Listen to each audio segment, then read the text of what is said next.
Hora de virar a página aqui no Bate Pronto desta segunda-feira. Você que está nos acompanhando aí pela Rádio Jovem Pan, também no canal do YouTube Jovem Pan Esportes. Pode deixar o seu like, se inscreva aqui no canal. Muito obrigado pela audiência. Vamos falar agora das eliminatórias sul-americanas. Vamos falar da seleção brasileira do Carlo Ancelotti. Brasil que bateu no Maracanã por 3-0 o Chile e agora encara a altitude, mas o torcedor está empolgado. Ancelotti ainda invicto à frente da seleção e agora terá a altitude. Flávio Prado, é para se empolgar com essa nova versão do Brasil, com esse time treinado agora pelo Ancelotti? Já deu para sentir algo novo no time do Ancelotti? Pouca nada, calma, jogou com uma mulambada aí, o Chile é um time ridículo, pô, imagina. Se fosse com o Bahia, tomava demais do que tomava igual a Confiança, de 5. Imagina, nada. É um começo de trabalho, tá indo tudo bem. Possibilidade de perder amanhã é muito grande pela altitude, por troca de jogadores, tem que trocar mesmo. O Vamp sabe como é o negócio lá, o couro come. Aqui é muito 880. Ele perdeu 2 jogos, já vai dizer que tem que mandar embora. Então, imagina. Nada a ver. Começo de trabalho até agora tá indo tudo bem. A penúltima data FIFA, que foi Colômbia e Argentina, eu acho que essa foi a última data FIFA da seleção brasileira que dava ali para medir o nível de enfrentamento e você falar, o Brasil tá bem, o Brasil tá mal. Tanto que ali cai o Dorival Júnior, né? Não houve evolução no trabalho do Dorival, foi ali que caiu o Dorival. Mas acho que essa foi a última data FIFA que a gente conseguiu medir um nível de enfrentamento do Brasil para as outras seleções fortes da América do Sul, Bruno Prado. E agora o Brasil terá a Bolívia lá na altitude de mais de 4.000 metros, Bruno. É que vai ser um jogo difícil, mas aí por outros aspectos, né? Não pelo aspecto técnico. Acho que até que é um jogo que é difícil você considerar para fazer uma análise, seja positiva ou negativa, porque é um jogo muito atípico, né? Um jogo a mais de 4.000 metros de altitude. A Bolívia precisa ganhar para ter alguma chance de chegar na repescagem, né? Torcer para a Venezuela não ganhar da Colômbia. Então, jogar a 4.000 metros de altitude é uma outra situação, né? O Ancelotti deve trocar 8 no time, vai mexer bastante. E, por enquanto, me parece mais uma fase de observação dos atletas. Claro, alguma coisa ele vai colocando. Teve 3 jogos, um empate lá no Equador, em Guayaquil, que foi um bom resultado, mas foi uma atuação que o Brasil não fez nada demais, assim, foi um jogo bem travado. Uma vitória contra o Paraguai por 1-0 aqui em São Paulo, num jogo que o Brasil teve até alguns bons momentos, e uma vitória contra o Chile no Maracanã, 3-0, o Chile que é um time bem fraco. É importante não perder, você vai ganhando confiança, isso também é um aspecto da seleção. É uma seleção que perdeu muito nesse ciclo, né, para a Copa de 26. Foram 5 derrotas nas eliminatórias, eliminação na Copa América, nas quartas de final. Então foi uma seleção que apanhou bastante. É importante ganhar, mesmo que sejam com adversários mais fracos. Você ganha confiança, ganha tranquilidade. A figura do Ancelotti, acho que também dá mais tranquilidade para trabalhar. Todo mundo sabe que ele não vai ser demitido. Os outros treinadores que passaram depois da Copa do Catar estavam sempre com a corda no pescoço aí, né? Até porque o Edinaldo sempre deixou claro que queria o Ancelotti. Então todo mundo parecia meio interino. O Diniz até era interino mesmo. O Dorival também. Aí, com todo respeito ao Dorival, é mais a situação, não é ele. Ele também tinha uma cara que estava ali como interino, de que se ele não conseguisse ganhar quase tudo, em algum momento ele cairia. Então, a figura de ter um cara ali, é o cara grande, um cara gigante, que é o Ancelotti. Saber que ele que vai conduzir até a Copa, acho que também deixa todo mundo mais tranquilo. Elogios e críticas vão cair muito em cima dele, então os jogadores vão ficar um pouco fora desse foco. Então, nesse ponto, eu acho que a presença dele traz muita tranquilidade, deixa o ambiente bem mais tranquilo, não vai ter aquele temor de a qualquer momento o técnico vai cair, e então ele vai poder trabalhar tranquilo até a Copa do Mundo. E ele é competente, claro, vai fazer um time organizado, sem dúvida. São 2 vitórias em casa, 1-0 no Paraguai, ou melhor, é isso, né? 1-0 no Paraguai, 3-0 no Chile, é isso. 3-0 no Chile, 1-0 no Paraguai e um empate fora, 0-0 com o Equador. Desempenho que já vem animando a torcida brasileira, Vamp. Queria te ouvir a respeito desse início de trabalho do Carleto. Se o Dorival ou o Diniz, ou eu vou até brincar, a mãe do Tico, ganharia do Chile. Na beira do campo. Teve um momento do jogo, Pedro, que o jogo começou a ficar ruim, que a torcida sabe que se jogar na Bahia, São Paulo, Rio de Janeiro, os torcedores são impacientes. Já estavam ameaçando a vaiar. Foi quando entra o Luiz Henrique, entra o Paquetá, e logo na sequência saiu o gol. Mas já tava ameaça de vaias. Até com o Carlito. O Chile, a gente sabe que daquela geração que ganhou aí, foi bicampeão da Copa América, Vargas, Alex Sanches, Vidal, Medel. Os caras estão tudo fora. Uma geração nova que está chegando, está tentando, né? Então é obrigação do Brasil. Com essa geração, o Brasil ganhava deles aqui, goleava e tudo. Eu lembro de uma partida fantástica que o Robinho faz uma jogada lá contra o Chile no Maracanã. Uma habilidade incrível. Tudo dentro do normal. Quando você pega, não comparando, a seleção joga às 21h30 e está tendo as eliminatórias europeias, e você vê uma Espanha jogando, né? Eu estava vendo a Espanha, isso na rodada passada, às 15 horas, 15h45, Espanha e Bulgária. Em Sofia, rapidinho, um líquido. Aí ontem fora de casa de novo, contra a Turquia. 2 jogos fora de casa. Atropelou já. Foi 6 que era para ser uns 12, né? Os gols que a mal perdeu. A seleção quer dizer assim. Por isso que eu aponto ainda assim a Argentina com Messi, Brasil, Espanha e França como favorita ao título. Isso não quer dizer que o Brasil não possa vir ali em 8 jogos, vai ser campeão. Mas eu boto o Brasil ainda em termos de trabalho, de conjunto e de qualidade de atletas, essas 3 seleções a mais. Ontem eu vi o jogo da Alemanha, né? A Alemanha parecia contra a Irlanda, parecia que ia voar, daqui a pouco começa a tropeçar. A própria Holanda pegou a Lituânia, tava 2-0, daqui a pouco 2-2 se enrola. Tem isso, não é só aqui não. E lá tem as babas pior que a Bolívia também, viu? Tem umas babas lá que, porra... Era isso que eu ia falar. Que parece que a Europa é tudo... Tem saco de mas, pancada porra, também. olha os grupos que tem, as chaves que tem. A Noruega vai complicar pra... Tava falando com o Bruno antes do programa aqui, ó. A Noruega tem atacantes de grandes clubes europeus, por exemplo, o Haaland. Aí tem o outro lá que joga no Atlético de Madrid, Sorloth. Tem o Odegaard, meia. Eu acho que a Itália vai pra repescagem. A Itália vai pra repescagem. De novo. Tem o Bob do Manchester City também. Hoje, se fosse hoje, lógico que faltam mais 6 jogos, mas se fosse hoje, a Alemanha estaria na repescagem. Perdeu pra Eslováquia e a Eslováquia ganhou também na segunda rodada. E ganhou de Luxemburgo de 1-0. É 1-0. No finalzinho. Então lá tem as babas também que os caras se enrolam. Mas algumas babas, porque Espanha não se enrola. A Espanha não se enrola com essas babas. A Argentina aqui também nas eliminatórias sobrou. É a segunda melhor campanha da Argentina nas eliminatórias. Agora, tem uma Só coisa... perdeu para aquela, se ganhar, tem uma campanha melhor do que a do Bielsa.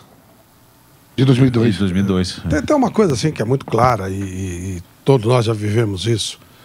Eliminatória é uma coisa, a Copa do Mundo é outra. É outro campeonato. É outra o Brasil coisa. era campeão já com o Tite de 2 anos. Melhor. Lógico. Ô, Flávio, deixa eu falar. Bolívia e Venezuela. Não tá à frente de Malta, claro. Ilhas Faroe, como é? Sem Tranquilo. dúvida. Gilbertar. Tem umas babas lá também. Andorra, San Marino. San Marino. Sem dúvida. Então, é assim, é outro campeonato. Daqui a um ano, outra característica, outra pegada, é outro campeonato.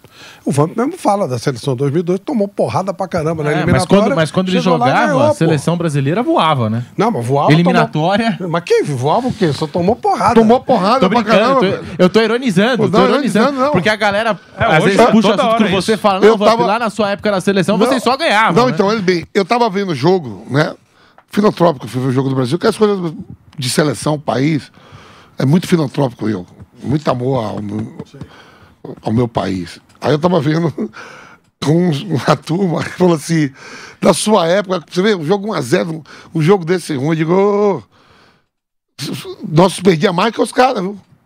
As eliminatórias nós tomamos um cacete de todo mundo, só conseguimos ganhar da Venezuela, que naquela época era a baba, das babas, perdemos da Bolívia, perdemos do Uruguai, do Paraguai, do Chile, da Argentina, Colômbia empatou, ganhamos na seleção peruana, perdeu do Equador, e foi pra Copa e foi campeão do mundo. Mas perdemos de quase todo mundo. Perdeu de Honduras o jogo aí. Esse, graças a Deus, eu nem tava, foi Copa América. Uma que você tava, que também foi dura, foi a Austrália na Copa das Confederações. Ficamos em 4. Ficamos em 4, conseguimos perder o 3º lugar pra Austrália. A gente Futebol amador, a gente perde na semifinal pra França. Se hoje ainda é, que era naquela campeã, época devia ser. Que era campeã do mundo, vinha ser, era atual campeã do mundo. Vamos disputar o 3º lugar com a Austrália, tomamos 1-0. Não, mas é uma loucura, porque é muito do ser humano isso, né? Parece que tudo no passado era melhor. E não era tudo pior. Não a bola. A bola não. A bola tinha muita coisa boa, tinha muita coisa ruim, tem muita coisa. A condição física era diferente, o futebol, a condição de quem vai no estádio é diferente. Tinha um jogador mais hábil, né, do que tem hoje. Também o futebol hoje é mais físico, normal. Mas, de um modo geral, os caras acham que tudo no passado era fantástico. Pô, vendo a Copa do Mundo, depois começaram a passar os jogos, né? Então a bola que o Pelé chuta, a bola não vai nem... Ele chuta pro gol, a bola não vai nem pra linha de fundo. E aí ele falou, pô, os caras não precisavam mostrar isso aí, né? Ah, não. Dá a impressão que o Pelé não errava, pô. A falta de 70 que ele vai bater, a bola vai lá na bandeirinha, no lateral. Aí ele, pô, não precisava mostrar isso aí. Dá a impressão que o cara não errava, pô. Aí, Flávio, o que eu espero assim, por exemplo, o Zagallo foi muito feliz em 70 e botar os caras todos juntos pra jogar, né? Porque esse jogo de hoje não, que é um jogo atípico, em alto, na altitude, mas... Por que um dia não formar Luiz Henrique, Estevão, Rafinha, tudo no mesmo time jogando, mas pode jogar dois atacantes da Bolívia ruim? Não sei, vou dar dois nomes aí. Vaca e Assi, um exemplo. Eu não sei nem quem é os dois atacantes da Bolívia. Eles podem, mas fazer uma dúvida. Não, ó, vai pra Copa. Nossa, tem gente demais. Tem o Savinho do lado. É Savinho, né? Que joga no City. Tem o Luiz Henrique. Tem o Rafinha. Tem o... Martinelli. Não, aí jogadores de lado de campo, Estevão. tô falando. Estevão, tô falando... 4. Isso. Você não pode vir com 3 por trás, não? Zagallo fez isso com Rivelino, Tostão. Dá pra jogar, porque eu falo sempre na bola, não dá pra jogar, é um monte de cara ruim, pô. Os bons podem jogar. O cara fala, não pode jogar. Cruyff também erra. Cruyff fala assim, ó, muito galo no terreiro não combina. Neymar, Messi, 2 galos no terreiro, combinado pra caramba, foi um dos melhores do Barcelona, depois do Raikar. Você tem que equilibrar, obviamente, mas o talento, e aí você, de novo, pode falar muito melhor que qualquer um de nós, o boleiro dentro de campo, ele conversa e se adapta, né? Você fica um pouquinho mais, eu vou um pouquinho mais e tal.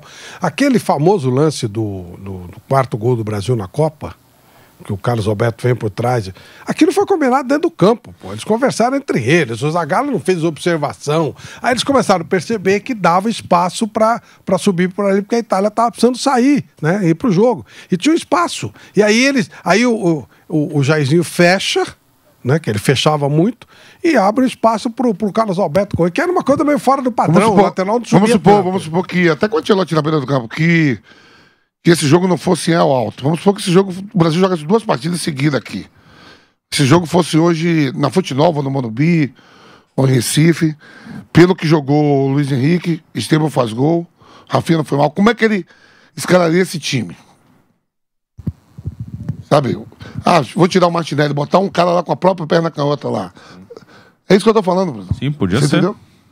Pro fundo, né? Vamos pro fundo. Vamos, em vez de fechar, vamos pro fundo. Joga O Estevão de meia, ali. bota o Estevão de meia. É isso que eu tô falando. O Rafinha no Barcelona, parte da esquerda pro meio. também. A Espanha. O gol mesmo, o primeiro gol, o Rafinha tá na ponta esquerda lá, quando ele faz a ultrapassagem que o João Pedro mete a bola, né? Ele que chuta, o goleiro pega e o Estevão faz. Ele foi pro outro lado. A Espanha se achou quando meteu 2 caras pelo lado do campo, embora eles fechem, né? Mas de novo, nós batemos um papo, é raro a gente falar de bola, Sim, mas Bruno, Espanha... a Espanha ela não tinha força ofensiva, ela meteu esses 2 moleques, mudou tudo. Ficava rodando a bola, rodando. O time até de 2022, né? Que foi eliminado por Marrocos, dirigido pelo Luiz Henrique. 0-0, aquela coisa de posse de bola, roda. A partir do momento que entra o Lamine Yamal, muito jovem, e o Nico Williams, eles ganham uma agressividade, que eles já tinham posse de bola, domínio do jogo, ocupar o campo do adversário, mas às vezes não conseguia fazer o goleiro adversário trabalhar, não conseguia furar a retranca, ficava rodando a bola de um lado para o outro, não tinha quem fosse para dentro, quem abrisse espaço. Com o Yamal e o Nico Williams, acho que a Espanha ganha o que faltava ali, agressividade. Tá bom, tem o domínio da bola. O Mineiro fez 3 gols sem ser lá, essas o Merino, Mikel Merino. Sem ser Ele tá fazendo gol, ele nem é atacante, ele é volante, né? Sim, e já meteram de centroavante algumas vezes no Arsenal, na seleção. Mas esses 2 deram uma agressividade, que a Espanha chegava lá, última parte do campo, perto da área do adversário, e agora não entra. Ó. Vai pra lá, vai pra cá, ninguém... Os 2 vão pra dentro, os 2 abrem espaço. Né? Eles deram à Espanha uma agressividade que acho que nem a seleção campeã de 2010 tinha, da Espanha. Com os 2, essa seleção tem de sobra. E a gente tá falando de lá, jogos daqui, e essa foi uma semana em que Portugal fez 5-0 na Armênia, com 2 gols do Cristiano Ronaldo, foi muito bem, decisivo e continua sendo importante e fundamental para a seleção portuguesa, o Cristiano Ronaldo. O Messi, com a seleção da Argentina, na sua despedida com o público argentino, né, jogando no seu país, 2 gols do Messi. Primeiro deles, um absurdo, aquele toquezinho que o Messi dá, é coisa de quem sabe mesmo, a frieza absurda do Lionel Messi. E o Neymar com a seleção brasileira, a gente já está falando aqui de um time formando, projetando um Brasil, que a gente se questiona, porque antes a gente falava, o Neymar pode jogar de 10, o Neymar pode jogar mais pro lado do campo. Onde que o Neymar vai jogar? Quais características e qualidades o técnico da seleção brasileira, e foram vários nos últimos tempos, pode agregar com o Neymar em campo? E hoje a gente já discute se o Neymar merece ser convocado ou não. Numa semana que o Messi arrebentou, que o Cristiano Ronaldo arrebentou, com Portugal e Argentina, fica esse debate em torno do Neymar, se o Neymar merece ser chamado pelo Carlo Ancelotti, pelo que vem jogando com a camisa do Santos. E como não consegue emplacar uma sequência de jogos o Neymar com esse time do Santos também, porque vira e mexe, leva ali um cartão amarelo, se machuca, tem algum problema muscular, enfim. Então eu queria ouvir de vocês, Bruno, Flávio, Vampeta. O Vampeta falou aí, já coloca o time para jogar com o Luiz Henrique, com o Estevão, e tem muitas opções o Carlo Ancelotti. E já a gente vai falar aqui da escalação do Brasil, com até 8 mudanças em relação ao jogo contra o Chile, para esse agora contra a Bolívia. Vocês sentem também que o Neymar está perdendo espaço dentro da seleção brasileira? Em meio a essas opções todas? Eu acho que não tem a ver com as opções, tem a ver com a condição física dele. Embora ele tenha dito que está bem fisicamente, mas a gente vê que não está. Está bem para o gasto interno, né? Mas para competir mais fortemente ainda está faltando. E a dúvida que fica, que permanece, será que ele vai conseguir adquirir essa condição? Se ele adquirir, um abraço, não tem... Não pode pôr quem quiser, essas opções aí são todas muito inferiores a ele. Mas sem condição física, claro que ele não vai conseguir competir, porque os caras são atletas, são mais fortes e tal. E o Neymar, ele está com problema de condição, o problema dele é físico, ele não consegue adquirir a forma plena. Ele, em forma plena, mesmo com a idade que ele tem, vai sobrar, mas ele vai conseguir adquirir? Essa é a dúvida que fica. Mas para mim, pode colocar quem quiser, não dá para competir com ele, não dá para competir. Em condição física plena, claro. O Santos que vai enfrentar o Atlético Mineiro, e por conta do piso sintético, ainda não se sabe se o Neymar vai a campo. É o próximo compromisso do Santos no Campeonato Brasileiro. Vampeta, a respeito do Neymar. O Vamp vai falar. 2001, em setembro de 2001, a condição do Ronaldo não era bem pior que a do Neymar hoje? O Ronaldo não jogou jogo nenhum das eliminatórias. Mas o Ronaldo quer recuperar, né? Isso a gente quer saber se o Neymar quer se recuperar fisicamente. Né? Porque tudo aí que tem, Luiz Henrique, Estevão, que é promissor, todo mundo. Se o Neymar tiver 80% da capacidade dele física e técnica, ele é melhor que esse cara tudo. É melhor. Agora, ele vai ter inteiro para poder fazer isso.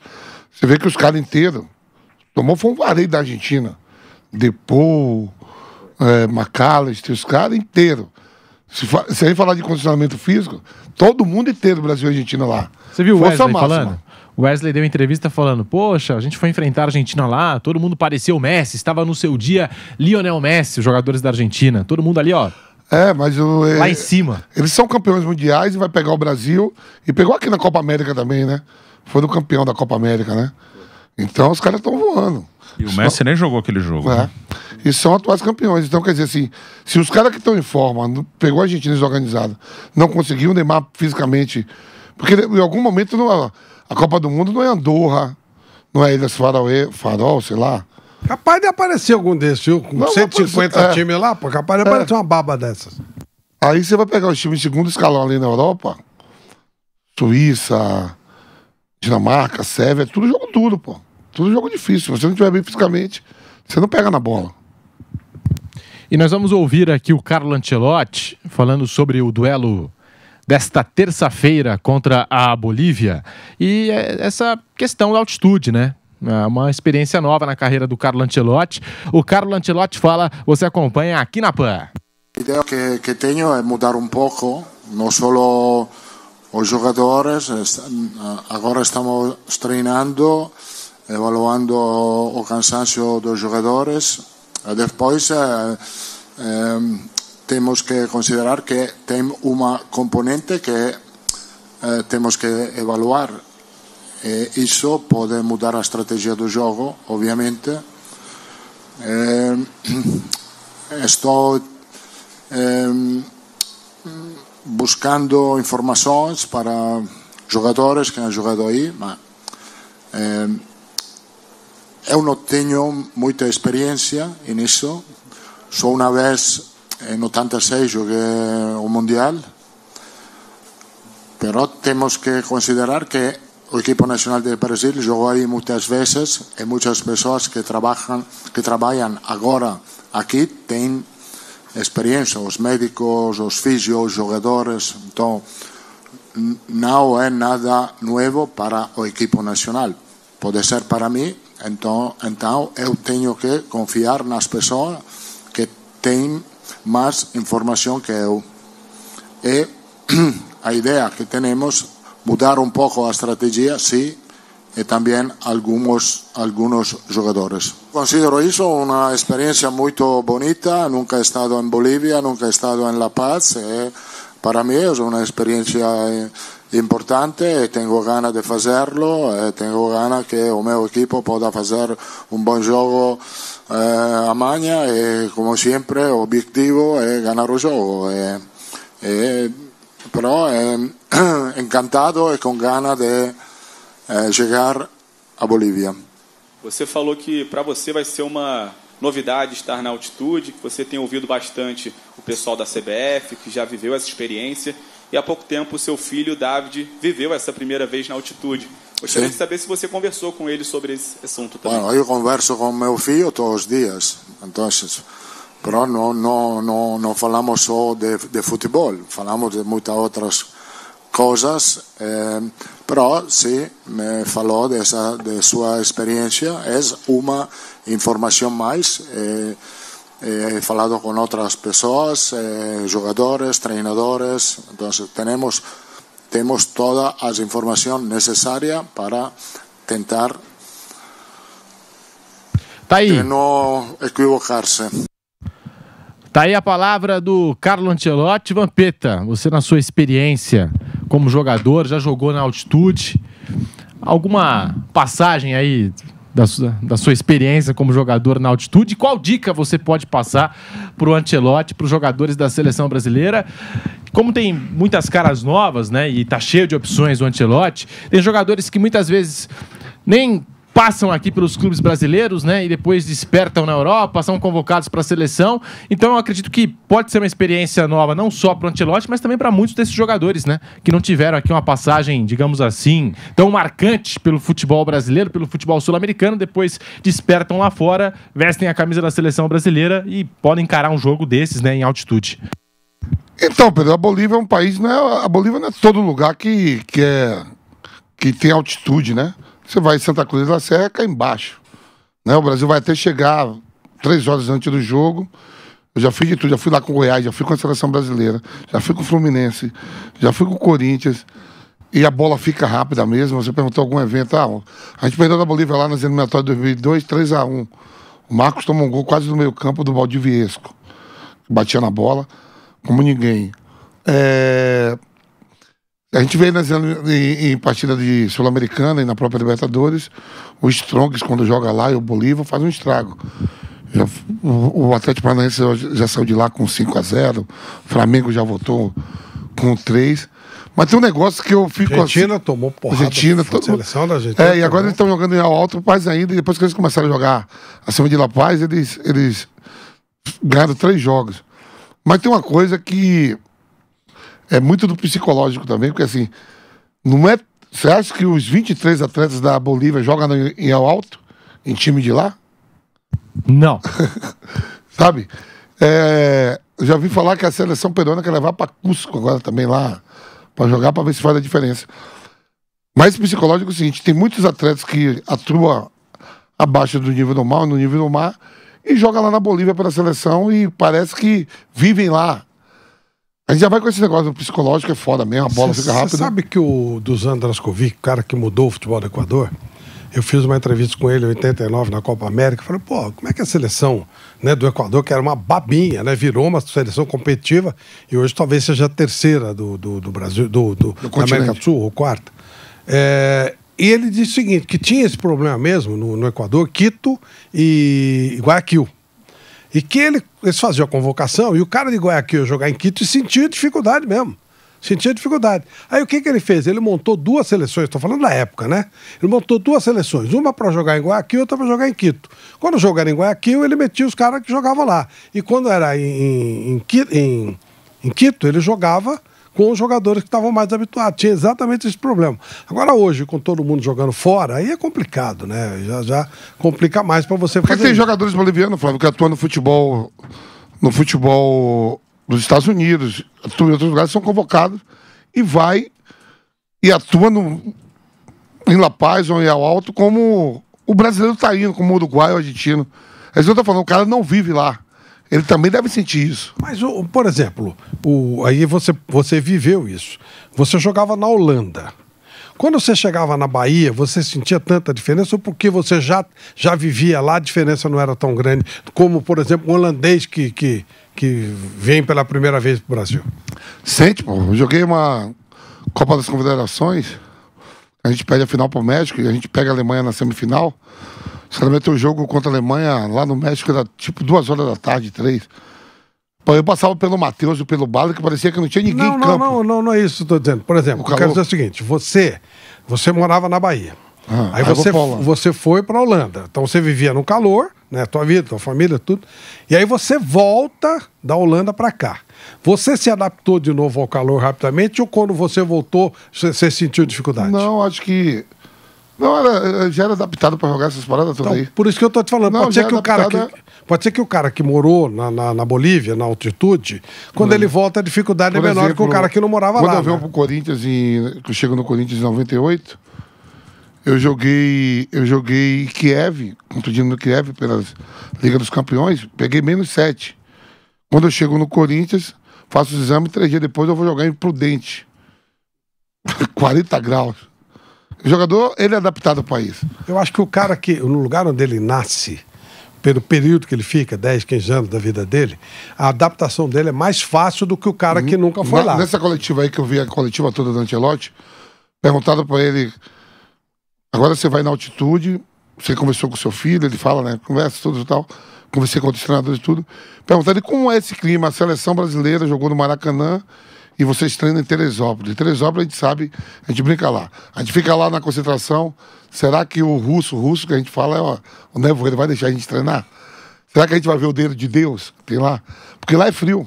Aí ele falou, não, isso aqui é o que eu vivi na Itália. Era esse mesmo clima. Só que em Teresópolis é frio. Quando a gente tá fazendo pré-temporada lá, ou vai lá com a seleção e desce para menos de 1h30, você tá no Maracanã, que é 30 graus 40. Em Teresópolis é frio. À noite, então, não se fala, você está na Europa, pô. Teresópolis, o fato do Brasil ter uma concentração em Teresópolis, a explicação é o quê? Esquema, grana, jogada. Quando aquela concentração foi comprada, era um terreno que foi mega valorizado com a chegada da seleção. O João Saldanha falava muito isso. Ele falava, olha, aqui não tem explicação. Você leva o jogador do calor pro frio e às vezes você vai disputar uma... Por exemplo, quando o Brasil for jogar no Catar. E lá é frio mesmo, não tem história. O cara for jogar no Catar. E aí você faz a preparação em Teresópolis. Então, foi esquema mesmo. Foi época de... Acho que era Heleno Nunes. A seleção ficava muito lá em Minas, né? Na Toca, né? Ficava lá, porque era a melhor condição que tinha. Então, mas aí foi esquema mas Teresópolis é frio mesmo. Ou seja, o pessoal acha que esquema só foi agora, mas já tinha lá atrás também, entendeu? Já sobe a serra. Compraram um terreno no lugar que não tinha o menor. Isso foi até do Renato Aragão, esse terreno. Era um terreno que não era um lugar que não era tão... Assim, aí mudou tudo com a ida da seleção. Mas por que ela foi pra lá? Foi lá várias vezes, você tá lá em cima, aí tá lá em cima, desce cá, ou desce com carro, ou desce de... Agora tem vários carros de golfe, tem uma perua. Você desce, tá lá de tem cima. Helicóptero também. Desce. Não, quando eu falo desce lá em Teresópolis mesmo. Pra você treinar, campo, né? Pro campo. E à noite, meu irmão, quando dá 7, 8 horas da noite, esquece. É gelado, é frio mesmo. Agora eu vou te falar. O Bruno foi lá em Madrid, foi em um monte de lugar, conheceu vários clubes, seleções. Não tem nada igual a Teresópolis agora, viu, de estrutura. Nada. Eu não conheço as demais, mas eu tive em Teresópolis agora reformada. Eu falei, não é possível que tenha um lugar do mundo melhor que essa porra aqui. Outra seleção. Mas já estão falando em fazer uma sede no Rio. Já estou falando da estrutura que tem lá. Não, claro. Mas já estão falando em fazer uma sede no Rio por causa dessa coisa do frio e tal. Não sei se vai vender. Comparado à sua época de jogador. Melhorou. Se já era fantástica. Pô, já era fantástica na época que eu jogava. Quando eu cheguei lá excelente. Comida excelente, 4 individuais. Antes era 3x4, 2. Ficava uma vez 3 no mesmo quarto. Isso é bom ou ruim? Hã? Isso é bom ou ruim? Porque eu acho melhor ficar cada um individual no seu quarto. Porque falava-se muito que na época do... E aí é coisa bem, né? Que é legal pra gente conversar. O pessoal fala que hoje há uma dificuldade dos jogadores conversarem dentro de campo, porque eles não conversam entre eles, só ficam no WhatsApp. E antes os caras jogavam cacheta, jogavam baralho. Não, havia uma relação mais próxima, né? Eu acho que as gerações ainda brincam um pouco e tudo, mas todos eles acham melhor, cada um no seu individual. Também prefiro. Isso começa em 2002. Não, eu também prefiro assim. Mas eles diziam que o fato dos caras estarem juntos criava uma proximidade que hoje já não tem. Até os próprios jogadores têm mais dificuldade. Eu sei que ia fazer uma ligação normal há anos. É tudo pelo WhatsApp. E uma coisa dessa questão de estrutura, que o Vampeta já falava há muito tempo aqui, que às vezes quando a seleção perde, né, fica uma coisa, né, porque a CBF é uma bagunça, porque os atletas eles têm toda a condição de jogar na seleção. Você pode discutir outros fatores, mas o cara que está na seleção é um atleta do Barcelona, é um atleta do Real Madrid, é um atleta do Liverpool, do Manchester City, dos melhores times do mundo e de grandes clubes aqui também. Então, o que está lá, eles são jogadores top, como dos das outras grandes seleções também são, e eles têm toda a estrutura para trabalhar. Acho que a parte que às vezes a CBF pode atrapalhar é como nessa questão, nesse período, que ficou aquela indefinição, troca técnico toda hora e não toma um rumo, aí cai o presidente, chega outro presidente, quer trocar, porque mesmo essas quedas de presidente, se a seleção está consolidada, não acontece nada. Até falei outro dia, num canelada pós-jogo do Brasil, não esse último, em outra data FIFA, que no período em que Tite foi técnico da seleção, e o Brasil... Ele não ganhou as Copas, mas não teve turbulência nenhuma. O Brasil perdeu muito pouco com o Tite ali. Ele teve 5 presidentes na CBF enquanto ele era técnico. Só que o time de futebol andava bem. Meio que ele comandava o time de futebol, o time perdia muito pouco e o time de futebol andava bem. Então não tinha nenhuma influência a briga política na CBF, que cai o Rogério Caboclo, cai o Marco Polo Del Nero, cai não sei quem, aí vai o Coronel Nunes. Todos esses foram presidentes com o Tite técnico. Como o time de futebol estava bem, o time de futebol era um time formado por jogadores do Barcelona, do Paris Saint-Germain, do Real Madrid, e o técnico acertou ali e não aconteceu nada. Então, as derrotas do Brasil, elas são, da seleção brasileira principal, elas têm muito a ver com o momento, com a formação de time, com o time de futebol. Acho que não tem muito a ver com a CBF. Em alguns momentos atrapalha, como agora. Como demorou para acertar um técnico, acabou atrapalhando que eles não tinham convicção nenhuma. Põe o Diniz, aí tira o Diniz, aí põe o Dorival, tira o Dorival e não sei o quê. Se o Ancelotti tivesse topado lá atrás, era um ciclo super tranquilo ali, que ninguém ia mexer com o Ancelotti. Né? Uma coisa que reforça isso foi colocado, as 3 últimas vezes que o Brasil ganhou a Copa do Mundo, o presidente era o Ricardo Teixeira. As duas últimas, né? 94 e 2002. Né? A 70 era o João Avelange, que era pior ainda que ele. Que era o sogro dele. Pior que ele até. Realmente, 58, quando o Paulo Machado de Carvalho pega a seleção, ele pega do nada. Ele coloca dentista. Pô, teve cara que antes de viajar para a Copa teve que tirar praticamente todos os dentes. Tinha dente podre, coloca psicólogo. Então, 58, 62 é uma mudança de perfil. A partir dali, mesmo com o nefasto Avelange, o Brasil ganha.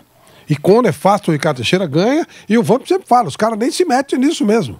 Então, quer dizer, se a gente for culpar os caras pela derrota, nós temos que dar o mérito para eles pela vitória.